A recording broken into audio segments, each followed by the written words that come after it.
Welcome to Skyger pit shop. Garage पे आई है आज एंटॉक, बहुत धुआं मार रही है जिसका पिस्टन सीज हो गया है। चेक करो, फुल वाइट स्मोक। गाड़ी में ऑयल लेवल कम होने की वजह से पिस्टन सीज हो गया है। इंजन खोलने के बाद देखो पिस्टन की हालत क्या है।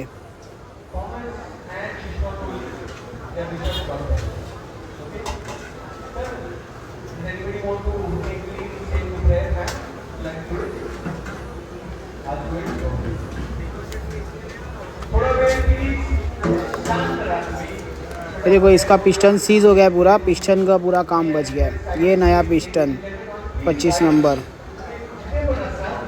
ये इसका बोर करने के बाद ब्लॉक फुल चकाचक।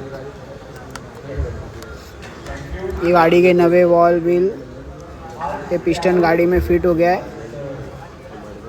पूरा इंजन फिट करते, ये पूरा इंजन फिट। ये देखो प्रॉब्लम सॉल्व, ज़रा भी धुआं नहीं मार रही है।